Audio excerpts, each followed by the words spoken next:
Этим утром круизный лайнер «Князь Владимир» прибыл в столичный порт Абхазии в тестовом режиме. В этом году лайнер будет курсировать по маршруту Сочи-Сухум. Сочи. Круиз будет длиться 5 дней. Судно в порту Абхазии будет стоять 3 дня. С 29 июня по 11 сентября судно совершит 11 рейсов.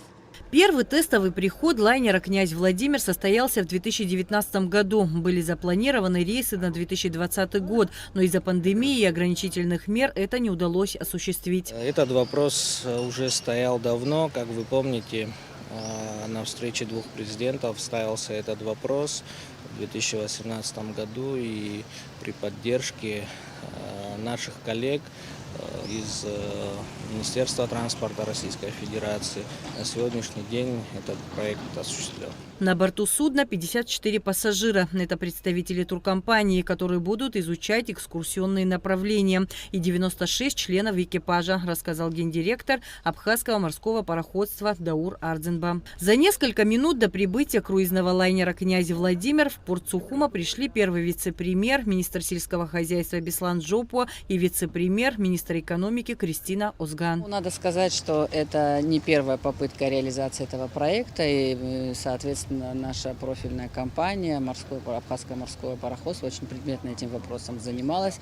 И вот сейчас в тестовом режиме заходит сегодня «Князь Владимир», после чего уже на регулярной основе будут осуществляться соответствующие перевозки. Тут надо понимать, что это очень востребованный вид туристической услуги. Это дополнительная опция в туристическом бизнесе Республики Абхазия, которая будет направлена на увеличение пассажиропотока. Вы представляете, что приходит лайнер, 3 суток швартуется здесь и 3 суток находится непосредственно здесь. Люди пользуются услугами объектов общественного питания, объектов торговли, смотрят достопримечательности, с удовольствием проводят время и с хорошими впечатлениями уезжают из Республики Абхазия. Открытие маршрута «Князь Владимир» в Сухум стало возможным благодаря договоренностям руководства Абхазии и России. Генеральный директор черноморских круизов Александр Ткаченко отметил, что тестовый рейс для лайнера расценивает как экзамен.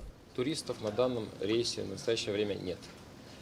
Есть экипажи, есть представители туристической индустрии, в основном города Сочи, но и других регионов Российской Федерации, которых мы пригласили тоже для тестирования данного рейса. Как я уже говорил, тест – это экзамен для нас, для экипажа, в какой-то степени для принимающей стороны экзамен.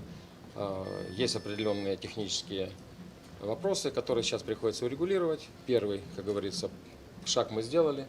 Дальше, я думаю, все будет более складно идти у нас. Теплоход прошел реконструкции в 2013, 2017 и текущем году. Проведена модернизация интерьеров, системы кондиционирования. Круизный 9-палубный лайнер – это отель на плаву, созданный для комфортных многодневных морских круизов.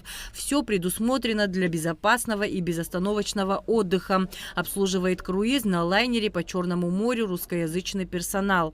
Средняя загрузка 9-палубного лайнера – около 600-700 пассажиров.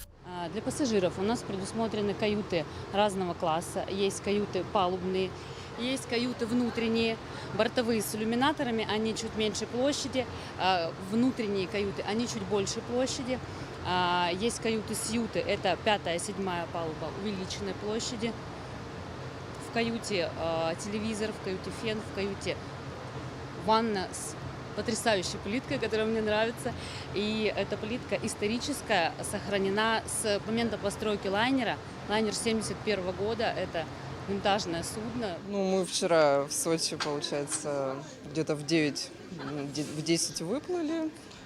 На борту были, у нас был фуршет, ужин. В целом, да, комфортно, там все очень даже достойно выглядит. Я думаю, будет интересно. Здесь мы планируем в воскресенье уже обратно отбывать. Сейчас хотим пойти на пляже, погулять по Сухуми. В Сухуми первый раз. До этого была там в Гаграх, на Мимозу, вот как вам приезжал, на мандарины, а в Сухуми не была еще. За 4 часа до отшвартовки круизного лайнера «Князь Владимир» в порту Сухума начинается процедура паспортного контроля в пункте пропуска через государственную границу. До начала этой процедуры все туристы, зарегистрированные на международный рейс, должны прибыть на борт лайнера. «Князь Владимир» на сегодняшний день единственное пассажирское судно, которое входит в Сухумский морской порт. Адиса Сагария, Тимур Гугохия, Абхазское телевидение.